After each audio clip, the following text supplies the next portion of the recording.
Hi friends, आज हम लोग बर्नौली प्रमेय के अनुप्रयोगों को देखेंगे। इसमें पहला है हमारे पास आरफिश प्लेट या आरफिश मीटर। आरफिश प्लेट और आरफिश मीटर देखते हैं क्या होता है। आरफिश प्लेट एक साधारण सी प्लेट होती है जिसमें एक छेद होता है, मतलब कुछ इस टाइप का। ये एक प्लेट होती है जिसके मध्य में एक छोटा सा छिद्र होता है। इस छिद्र को हम क्या बोलते हैं? आरफिश। छिद्र को केवल आरफिश बोला जाता है और पूरी प्लेट को क्या बोलते हैं? आरफिश प्लेट। और जब इसी प्लेट का प्रयोग किसी पाइप में से होने वाले विसर्जन को मापने के लिए किया जाता है तो इसी प्लेट को हम क्या बोलने लगते हैं? आरफिश मीटर। ठीक, आरफिश प्लेट क्या है? एक छेद वाली प्लेट है जिसको हम क्या बोलते हैं? आरफिश प्लेट। जब इस प्लेट का उपयोग पाइपों में द्रव का विसर्जन मापने में किया जाता है तो इसे आरफिश मीटर कहते हैं। देखते हैं कैसा होता है आरफिश प्लेट। आरफिश प्लेट के द्वारा क्या किया जाता है? किसी पाइप में से प्रवाहित विसर्जन का मान ज्ञात किया जाता है कि प्रति सेकंड उस पाइप से कितना द्रव बह रहा है। आरफिश प्लेट को विसर्जन मापने के लिए क्या करते हैं? जिस पाइप में से विसर्जन ज्ञात करना होता है उसी पाइप में इसे फ्लेंजों की सहायता से लगा देते हैं कुछ इस प्रकार। ये हमारा आरफिश प्लेट, ये आरफिश प्लेट, बीच में इसमें एक होल है जिसको हम क्या बोलते हैं? आरफिश। इस छिद्र को क्या बोला जाता है? आरफिश। फ्लेंजों की सहायता से इसको पाइप में हम फिट कर देते हैं। उसके बाद इस आरफिश प्लेट के दोनों सिरों के मध्य अर्थात द्रव प्रवेश और द्रव निकास के सिरों के मध्य दाबांतर ज्ञात करने के लिए यहाँ पर लगा हुआ है दाब मापी। दाब मापी में क्या भरा होता है? अधिकतर केस में दाब मापी में पारा भरा रहता है। दाब मापी में को इंग्लिश में क्या बोलते हैं? मैनोमीटर। इस दाब मापी में जो यानी मैनोमीटर में जो द्रव भरा रहता है उसको हम क्या बोलते हैं? Manometric liquid. और वो लिक्विड अधिकतर केस में पारा लिया जाता है। इस मैनोमीटर को कैसे लगाते हैं? इसको द्रव प्रवेश के सिरे से इस आरफिश प्लेट के D1 दूरी पर और इधर निकास के सिरे में D1/2 दूरी पर इसको यहाँ पर स्थापित किया जाता है। जहाँ D1 क्या है? D1 पाइप का व्यास है। ये D1 क्या है? इस पाइप का व्यास है। ये है हमारा पाइप। ठीक, ये लग गया यहाँ पर हमारा आरफिश प्लेट।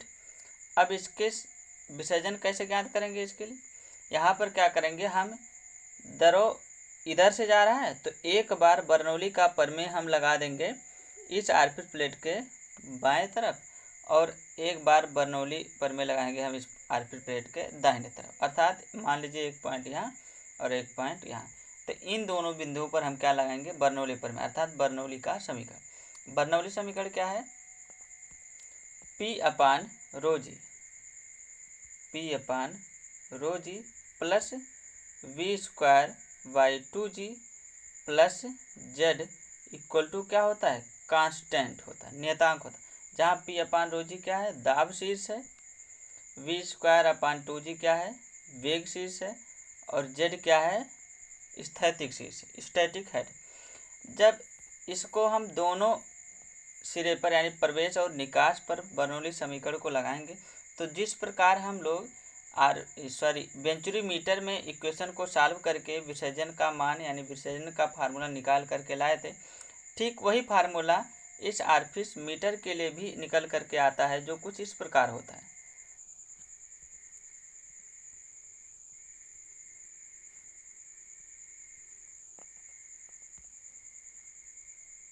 Q बराबर C इंटू A1 A2 अपान में अंडर रूट में A1² माइनस A2² गुणे में क्या है? √2G है। जहाँ A1 क्या है? पाइप के काट का क्षेत्रफल, A2 क्या है? आरफिश का क्षेत्रफल, यानी कि जो इस आरफिश प्लेट में छिद्र बना हुआ है छोटा सा, उसका क्षेत्रफल क्या है? A2 है। H क्या है? दाब शीर्ष में अंतर, अर्थात आरफिश प्लेट के पहले दाब शीर्ष कितना है आरफिस प्लेट के बाद, यानी कि आरफिस प्लेट के बाएं तरफ और आरफिस प्लेट के दाहिने तरफ दाब शीर्ष में अंतर है ये। तो इस h का मान हम कैसे निकालेंगे, आगे देखें। अब उसी क्वेश्चन को हम कुछ इस प्रकार भी लिख सकते हैं। ऊपर क्या था C(a1 a2) वैसे रहने दें, नीचे क्या था अंडर रूट में a1 square minus a2 square. a1 अगर जो हम कॉमन ले लेते हैं a1 स्क्वायर, चूँकि यहाँ अंडर रूट लगा हुआ है तो बाहर क्या निकलेगा a1, बचेगा क्या यहाँ 1 माइनस यहाँ a1 कॉमन नहीं मिलेगा तो क्या हो जाएगा ये बटे में हो जाएगा, स्क्वायर लगा दिए। चूँकि हम किसी वृत्त का अगर जो सर्कुलर सेक्शन है तो उसका एरिया जानते हैं π/4 d स्क्वायर।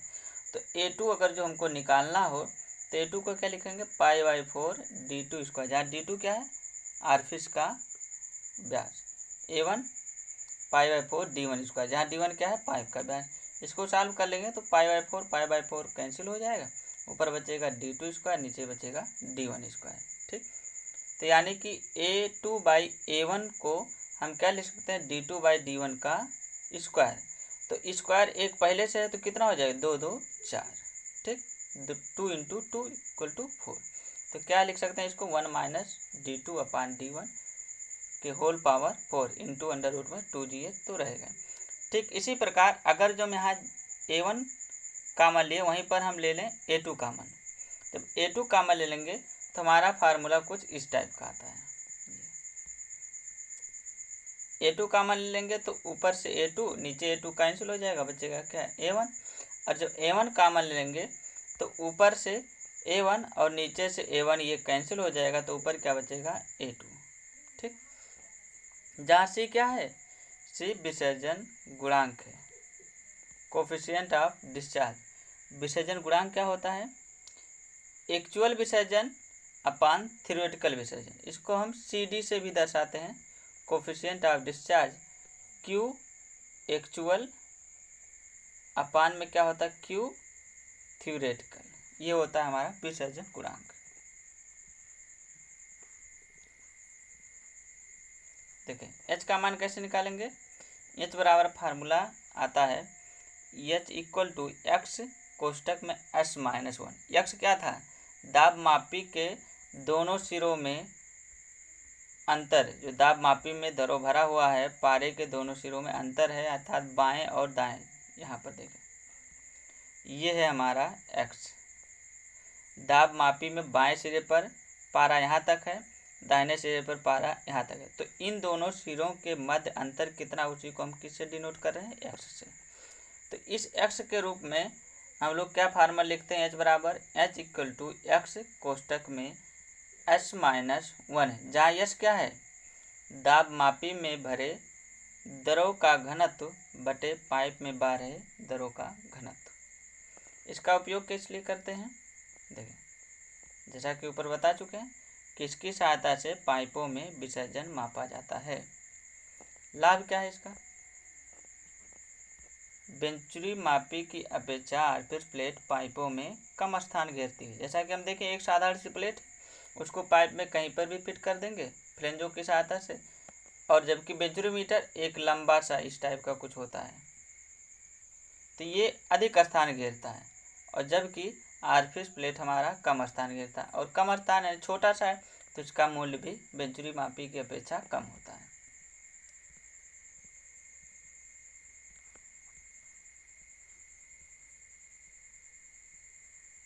आगे देखें हमारे पास दूसरा हेडिंग है प्रवाह नाजल, फ्लो नाजल।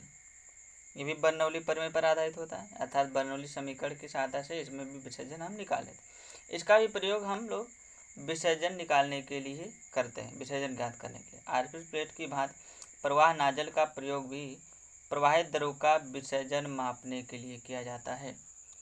इसको भी क्या करते हैं, इसे फ्लेंजों की सहायता से पाइपलाइन में लगा दिया जाए, जैसा कि आरफिस प्लेट को लगाते थे।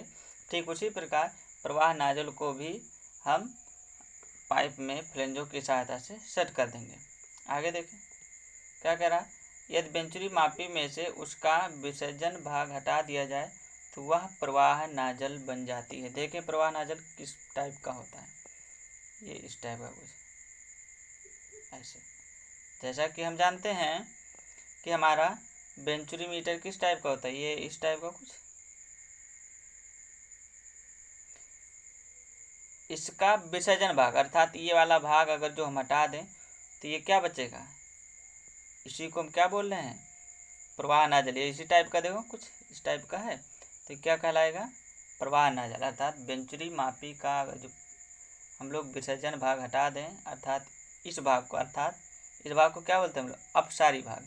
इधर क्या होता है, अभिसारी भाग, और ये बीच में क्या होता है, कंठ होता है। यानी कि अगर जो हम अपसारी भाग को हटा दें वेंचुरी मापी में से, तो क्या कहलाएगा, फ्लो नाजल कहलाएगा, अर्थात प्रवाह नाजल। देखें कुछ इस टाइप का ये पाइप में लगा रहता है, फ्लेंजों की सहायता से इसको हम सेट कर देते हैं। ये हमारा फ्लेंज, ठीक, D1 पाइप का व्यास, और मान लीजिए ये D2 है प्रवाह नाजल का व्यास। इसमें भी क्या करेंगे, दाब मापी को इस प्रवाह नाजल के बाएं तरफ और दाहिने तरफ सेट कर देंगे कुछ इस टाइप का। दाब मापी में पारा यहाँ पर भरा हुआ है, दाब मापी के दोनों सिरों में अंतर को हम लोग x से डिनोट कर रहे हैं।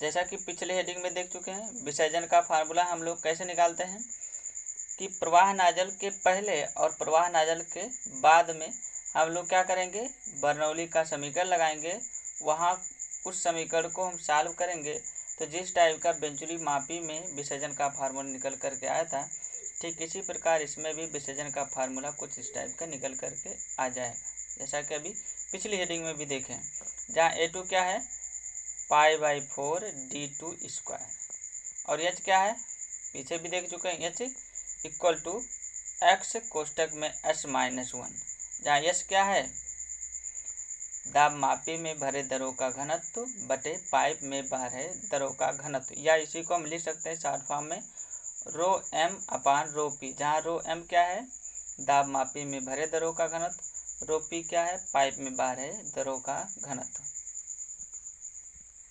आगे देखें, एक हम लोग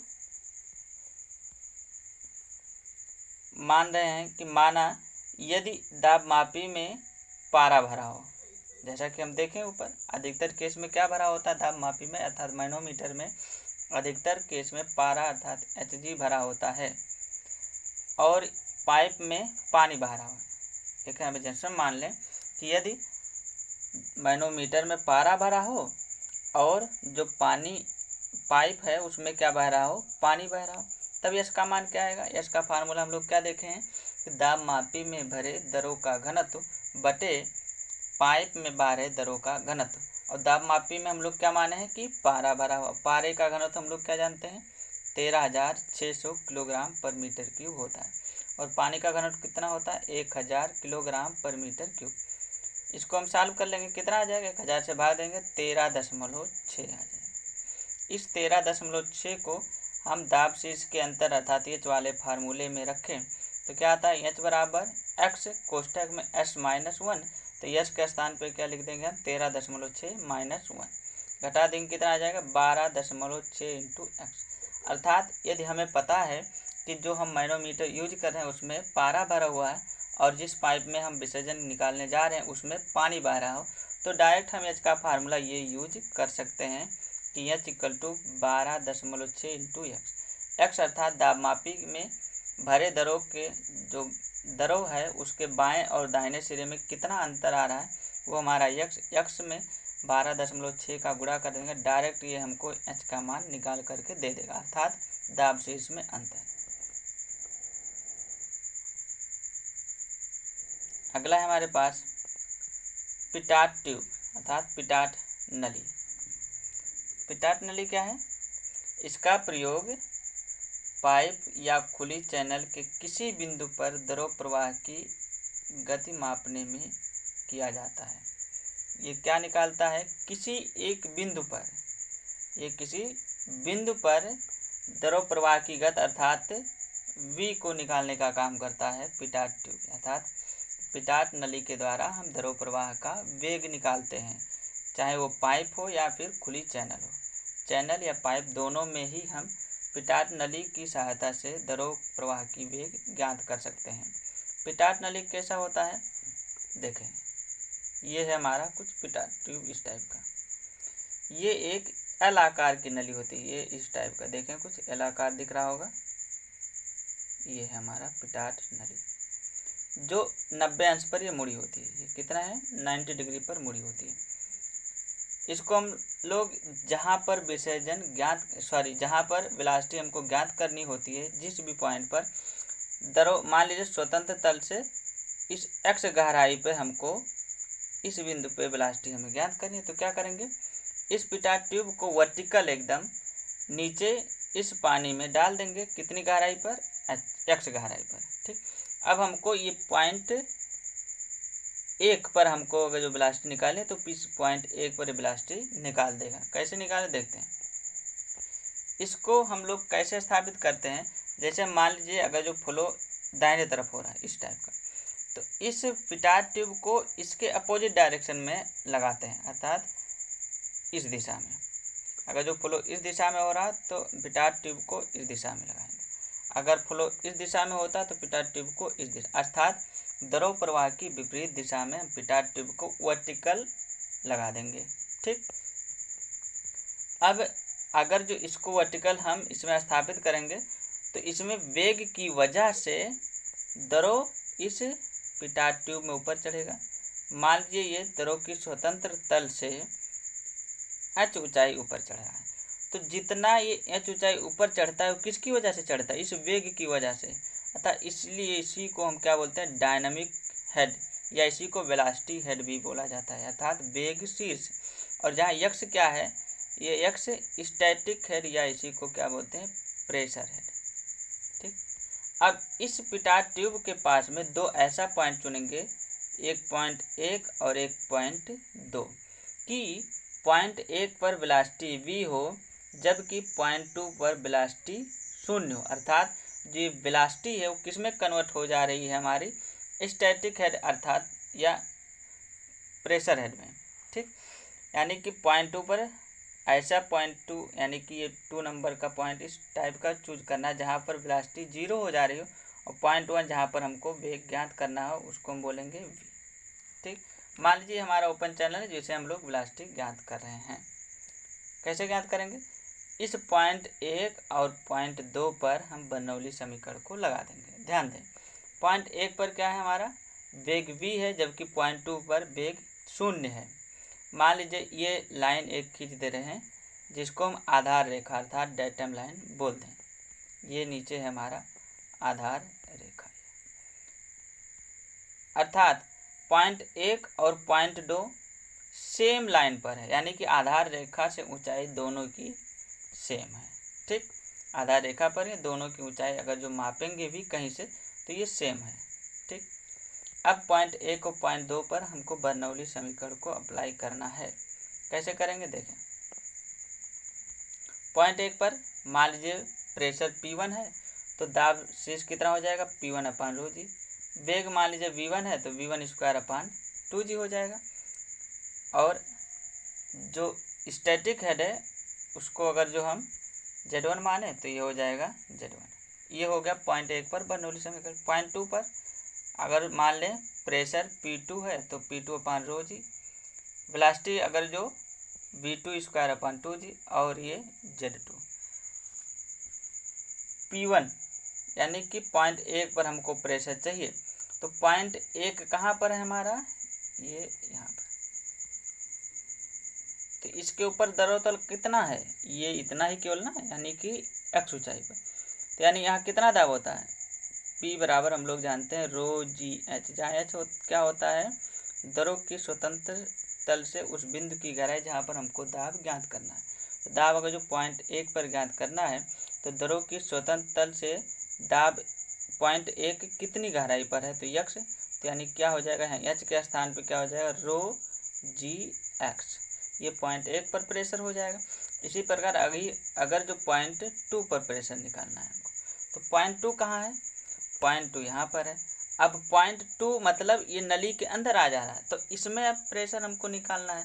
तो इसके ऊपर द्रव कितनी ऊंचाई तक चढ़ा हुआ है, तो इसके ऊपर ध्यान से देखें तो द्रव हमारा x + h ऊंचाई तक है, यानी यहाँ पर प्रेशर कितना होगा, रो जी कोष्टक में x प्लस एच, ये 0.2 पर प्रेशर हो जाएगा।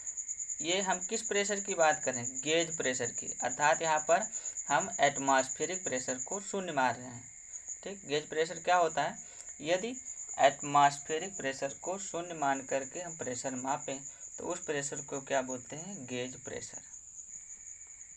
देखें, यानी 0.1 पर दाब कितना आ जाएगा, रो जी एक्स अपान में क्या है, रो जी लिख दें। वेग कितना माने यहाँ पर v, तो ये हो जाएगा v स्क्वायर अपान 2g। ये मान लीजिए ऊंचाई कितनी है स्टैटिक, वो कितना है z। 0.2 पर प्रेशर रो जी एक्स प्लस एच अपान में रो जी v 2 स्क्वायर अपान 2g। चूँकि पॉइंट नंबर 2 पर वेलोसिटी कितना है, शून्य है, तो यहाँ शून्य बटे क्या लिखें 2g, तो ये शून्य हो जाएगा। और चूँकि दोनों सेम आधार रेखा पर है तो ये भी हम z ही मानेंगे। z यहाँ भी है, z यहाँ भी है, कैंसिल हो जाएगा।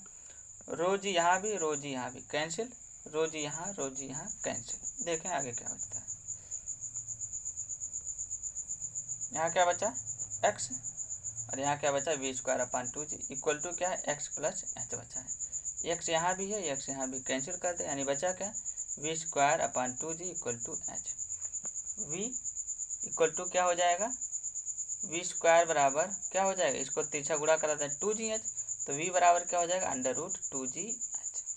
जहाँ h क्या था, डायनेमिक हेड, अर्थात हम इसको v equal to under root में 2g इंटू डायनेमिक हेड भी लिख सकते हैं। जहाँ h क्या था, डायनेमिक हेड, इसलिए इस h के स्थान पे हम लिख देंगे डायनेमिक हेड।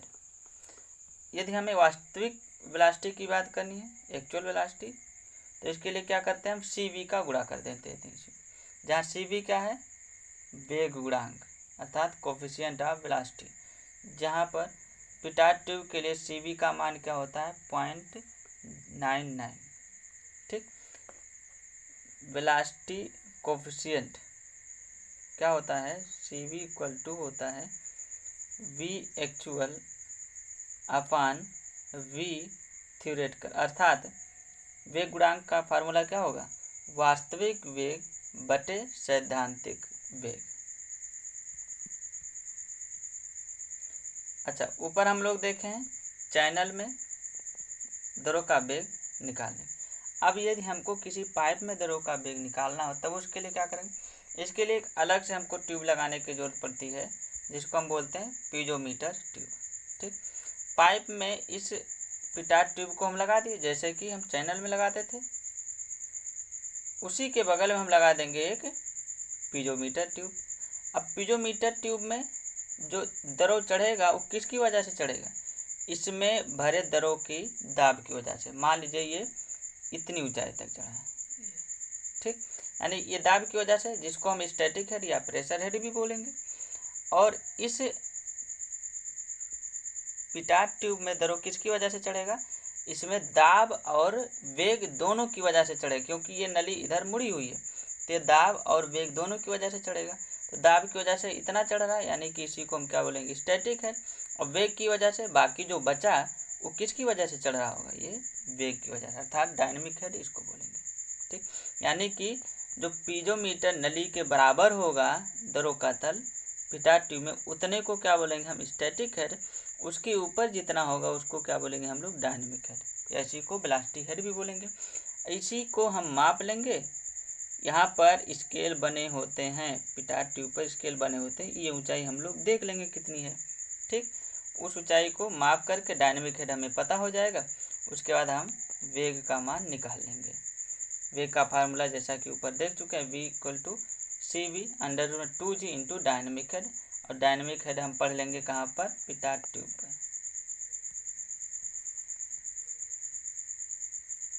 देखें पिटाट ट्यूब की कमियां क्या हैं। पिटाट नली को दरों प्रवाह की दिशा के ठीक समांतर रख पाना कठिन होता है। ठीक, क्योंकि किसी भी चैनल में या किसी पाइप में जो दरों का प्रवाह होगा वो तीव्र गति से हो रहा होगा।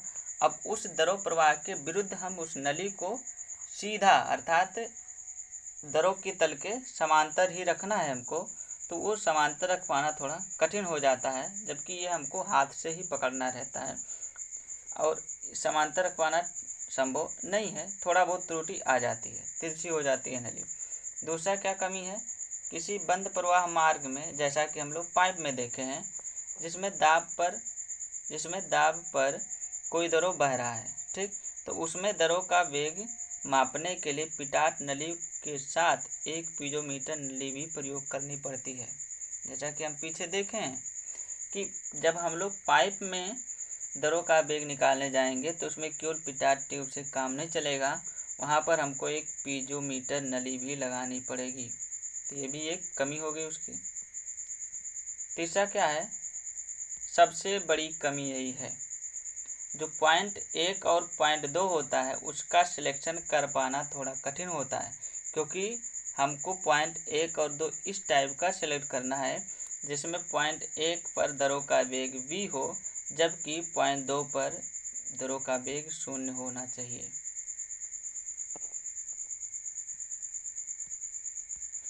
पिटाट नली की उपरोक्त कमियों को दूर करने के लिए प्रेंटल नली का प्रयोग किया जाता है। प्रेंटल नली में ये सारी कमियां दूर हो जाती हैं। देखते हैं अब प्रेंटल नली को।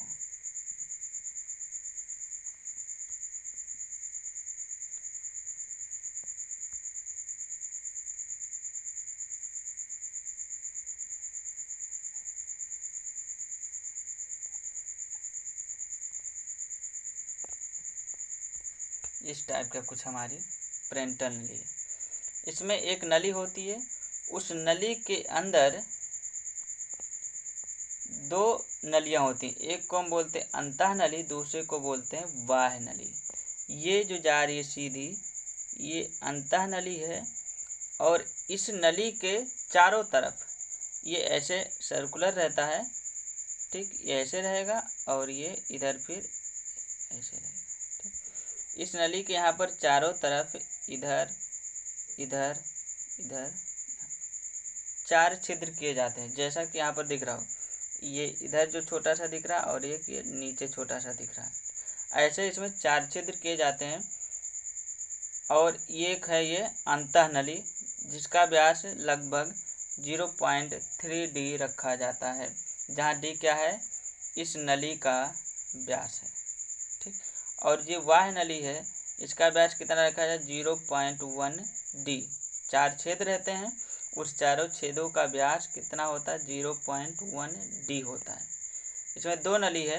उसके बाद उन दोनों नलियों को हम क्या करते हैं, यू टाइप की एक मैनोमीटर ट्यूब में ले जा कर के जोड़ते हैं। ये रबर नली है, ये रबर नली है। इसको क्या करेंगे, हम यहाँ एक यू टाइप की दाब मापी में जोड़ देंगे।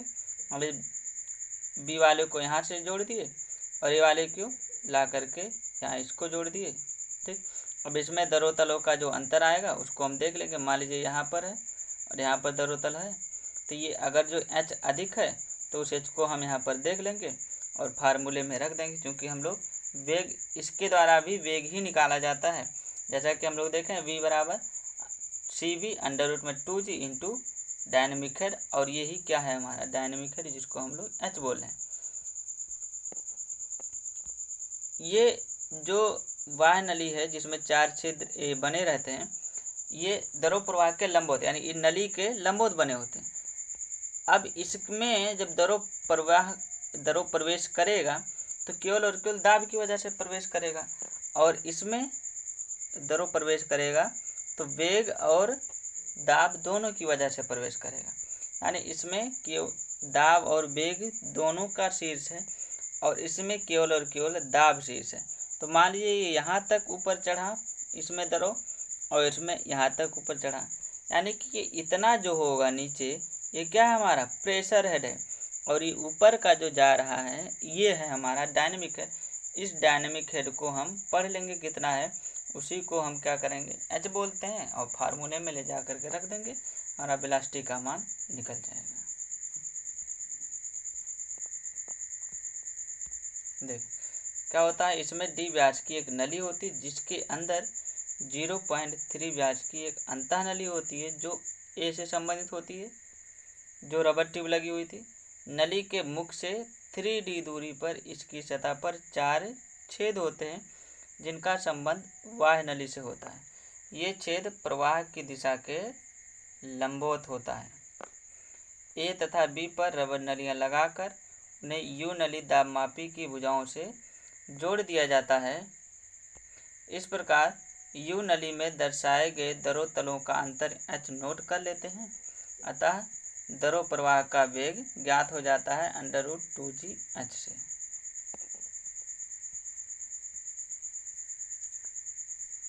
आगे देखें, पेरेंटल नली के लिए CV का मान 1 होता है, इसलिए यहाँ पर हम लोग CV √2GH नहीं लिखे क्योंकि CV का मान तो 1 ही है, तो 1 गुणे कुछ भी उतना ही रह जाता है।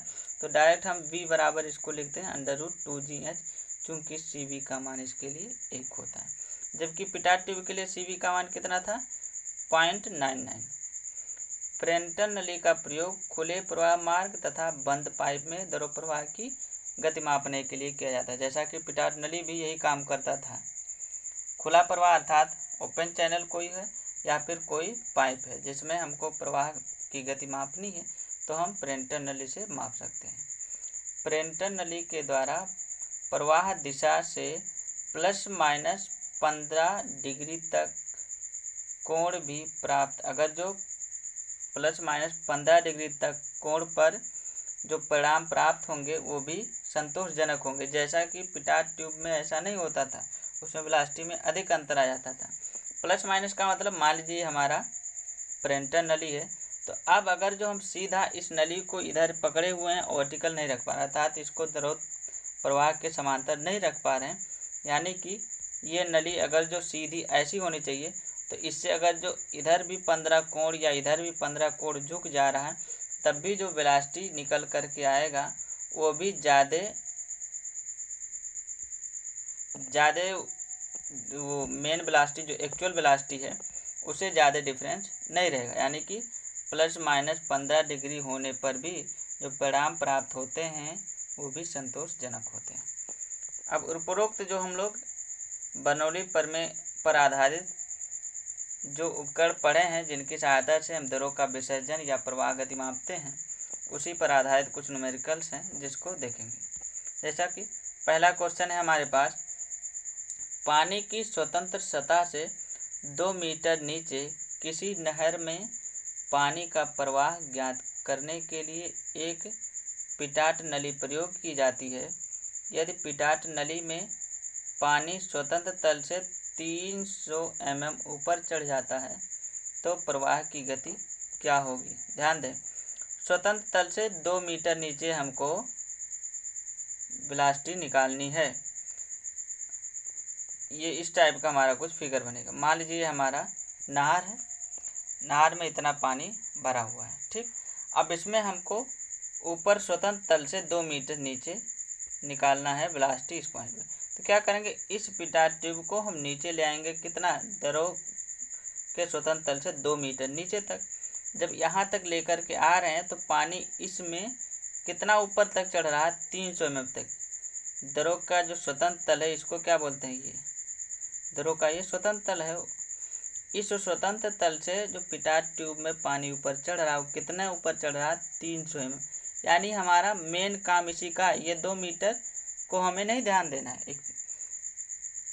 हमको न्यूमेरिकल लगाते समय इस 2 मीटर का कोई यूज नहीं है, हमें केवल इस 300 mm को देखना है, क्योंकि यही है हमारा डायनेमिक है अर्थात एच का मान, और इसी एच की ही केवल हमें ज़रूरत पड़ती है वेग निकालने के लिए। तो यहाँ पर हम लोग डायरेक्ट इसका मान रख देंगे, 300 mm है, अर्थात एच बराबर कितना दिया हुआ? 300 mm, जिसको हम मीटर में बदलेंगे तो 1000 से भाग देंगे, तो यहाँ से आ जाएगा 0.3 मीटर एच का मान। उसको हम वी के फार्मूले में ले जा कर के रख देंगे।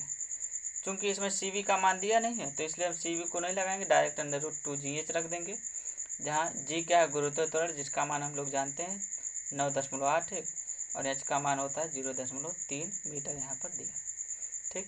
तो इसको हम सॉल्व कर लेंगे, कितना आ जाएगा? V का मान 2.43 मीटर प्रति सेकंड, अर्थात 2 मीटर नीचे दरों का जो प्रवाह की गति होगी कितना होगा? 2.43 मीटर प्रति सेकंड।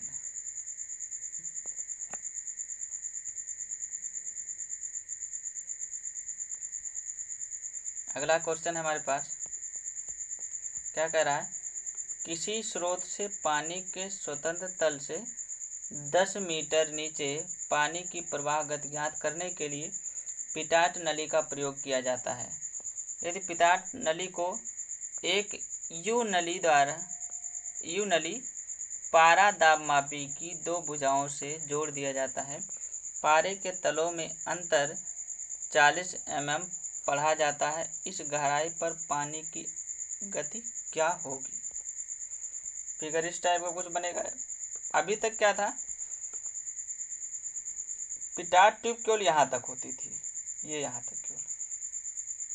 अब इसमें क्या रहा, एक यू नली भी लगी हुई है, यू नली दाब मापी भी यहाँ पर ये लगी हुई है। इसको क्या करेंगे, ले करके यहाँ से जोड़ देंगे। ठीक, अब इसमें 10 मीटर नीचे हमको ब्लास्ट निकालनी है, तो इसको क्या करेंगे, दरों के स्वतंत्र तल से 10 मीटर नीचे तक ले जाएंगे। अब इसमें पानी ऊपर चढ़ता जाएगा। जब वेलोसिटी बहुत तेज़ होती है तो हमको यू नली लगानी पड़ती है। क्यों? क्योंकि अगर जो वेलोसिटी बहुत तेज़ है तो अधिक ऊंचाई तक चढ़ेगा, और अगर हमारी नली उतनी अधिक ऊंचाई तक नहीं है तो पानी बाहर भी निकलने लगेगा, जिससे हमको वेग निकालने में दिक्कत हो सकती है, वेग हम नहीं निकाल पाएंगे। तो उस केस में क्या करते हैं, हम एक यू नली दाब मापी भी लगा देते हैं, अर्थात एक मैनोमीटर लगा देते हैं, जिसमें क्या भरा होता है, यहाँ पर पारा भरा रहेगा। ठीक, अब क्या करेगा, इधर से जब ये वेग से, जिस वेग से ऊपर चढ़ेगा तो क्या करेगा, इस पारे को इधर ढकेलेगा। अब ढकेल करके कितना अंतर कर दे रहा है, 40 mm का अंतर। जो दाब मापी में पारा भरा हुआ उसके दोनों सिरों में अंतर कितना है, 40 mm का। यही है मेरा मेन मोटो। इसी को हमको ध्यान देना है कि दरों दाब मापी में दोनों शीर्षों में कितना पारे में अंतर आ रहा है। कितना आया यहाँ पर, 40 mm। अब इसी से हम क्या निकालेंगे, एच का मान, एच यानी कि डायनेमिक हेड का मान, जिसको हम फार्मूले से जानते हैं कि एच बराबर क्या होता है, यक्स कोष्टक में h-1। एच बराबर हम लोग क्या जानते हैं, यक्स कोष्टक में h-1, जहाँ यश क्या होता है, दाब मापी में भरे दरों का घनत्व बटे पाइप या चैनल में बह रहे दरों का घनत्व। चूंकि इस नहर में क्या बह रहा है, पानी, और इस दाब मापी में क्या भरा हुआ है, पारा, जबकि हम लोग जानते हैं पारे का घनत्व कितना होता है, 13,600, और पानी का घनत्व कितना होता है, 1000 किलोग्राम पर मीटर क्यूब। अब यहाँ से हम क्या निकालेंगे, एच का मान।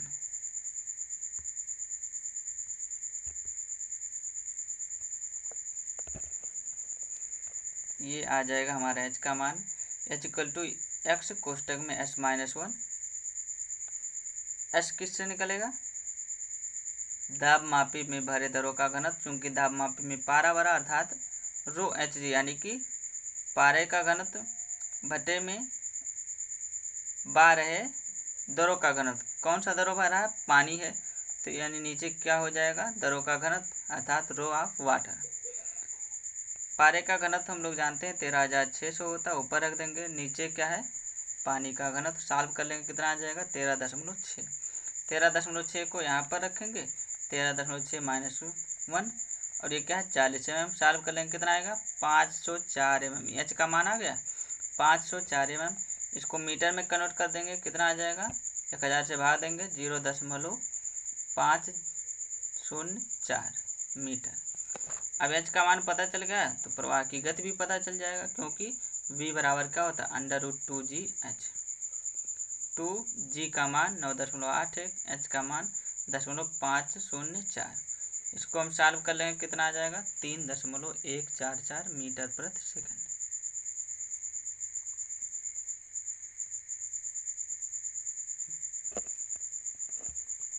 अगला क्वेश्चन, एक 150 mm व्यास के तेज धार की आरफिस प्लेट एक 300 mm व्यास के क्षैतिज पाइप में विसर्जन मापने के लिए लगाई जाती है। यदि प्लेट के दोनों ओर दाब तीव्रता क्रमशः 175 × 10⁻³ न्यूटन पर मीटर स्क्वायर तथा 87.5 × 10⁻³ न्यूटन प्रति मीटर स्क्वायर हो तो विसर्जन तथा ऑरिफिस मीटर शीर्ष हानि ज्ञात कीजिए। जबकि CD चाहे C बोले यानी कि विसर्जन गुणांक कितना दिया हुआ 0.62। क्या कह रहा है, एक ऑरिफिस प्लेट है जिसका जो छेद है यानी कि ऑरिफिस का व्यास वो कितना है 150 mm। पिछले फिगर हम लोग देखे थे ऑरिफिस के व्यास को क्या बोले थे D2, अर्थात D2 का मान कितना दिया हुआ है 150 mm।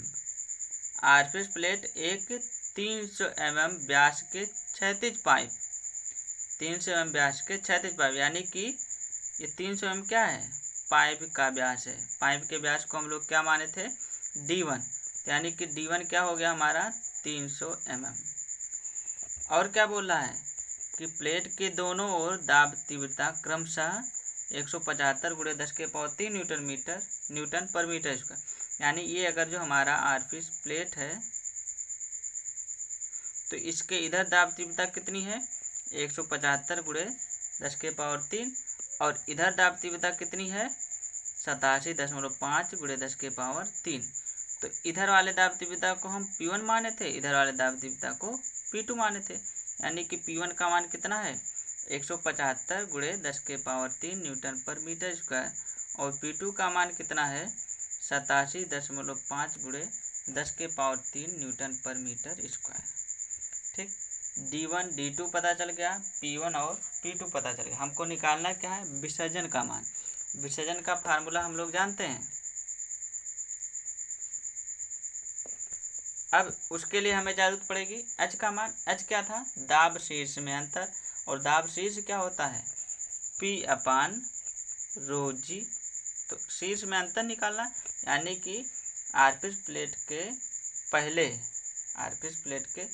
पहले दाब कितना है अर्थात दाब शीर्ष कितना है और ऑरिफिस प्लेट के बाद यानी दाहिने तरफ दाब शीर्ष कितना है, दोनों में अंतर यानी P1/ρg माइनस P2/ρg। ऐसे को हम लिख सकते हैं चूंकि हर समान है तो ऊपर अंश आपस में घट जाएंगे, P1 माइनस P2/ρg।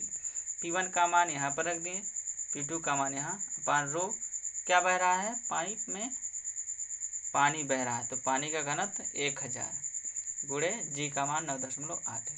इसको सॉल्व कर लेंगे, H का मान कितना आ जाएगा 8.92 मीटर। H का मान पता चल गया। अब विसर्जन का फार्मूला लगा देते हैं। विसर्जन का फार्मूला क्या पढ़े थे, Q = CD A1/√2GH बटे में अंडर रूट में D1/D2 होल पावर 4 -1। CD का मान दिया हुआ रख दिए। A1 चाहिए, A1 मतलब पाइप की काट का क्षेत्रफल, तो इसको हम फार्मूले में लिखेंगे तो क्या लिखेंगे π/4 D1 square. A1 = π/4 D1 square.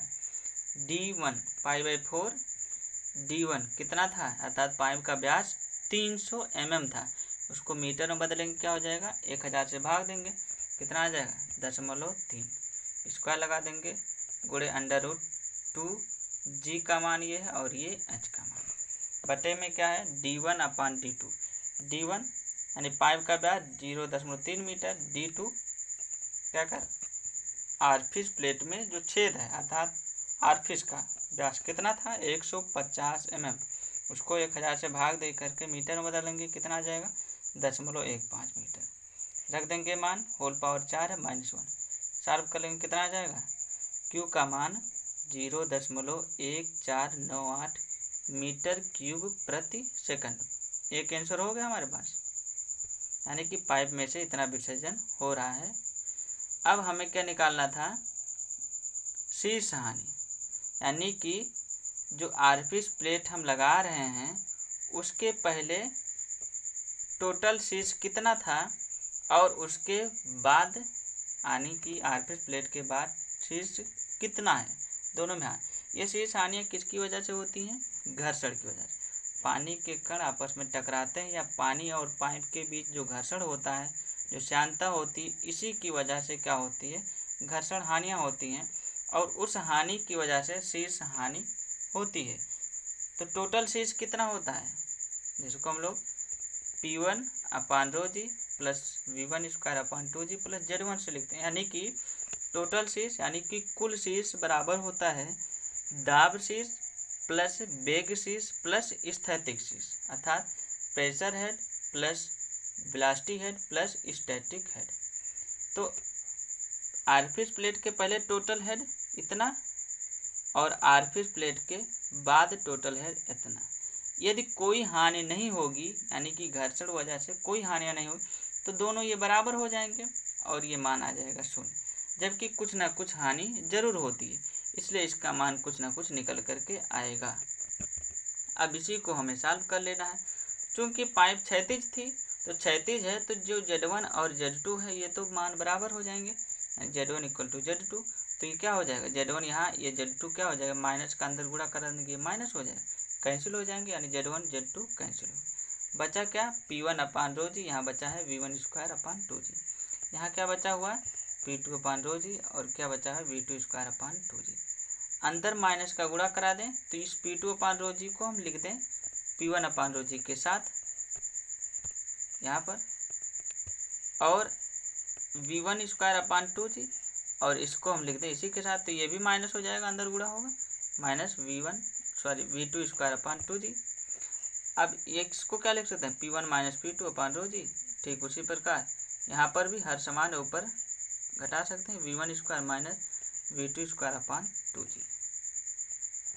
आगे देखें, जैसा कि हम लोग जानते हैं क्या कि Q = होता है A × V, और क्या जानते हैं कंटिन्यूटी इक्वेशन अर्थात सांतत्य समीकरण से ये भी जानते हैं कि A1 V1 = होता है A2 V2, या इसी को हम Q भी लिख सकते हैं। तो यानी कि V1 के स्थान पे अगर जो लिखना हो हमको Q के रूप में, तो इसको और इसको एक साथ लिखें, तो यानी कि A1 V1 = हम क्या लिख सकते हैं Q। A1 V1 = हम लिख सकते हैं Q।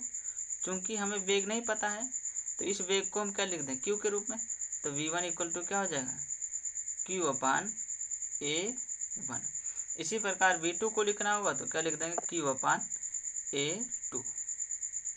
तो यानी कि V1 के स्थान पे हम लिख देंगे Q/A1, स्क्वायर था स्क्वायर लगा दिए, V2 के स्थान पे Q/A2, स्क्वायर है स्क्वायर लगा दिए। Q का मान निकाल चुके हैं 0.1498।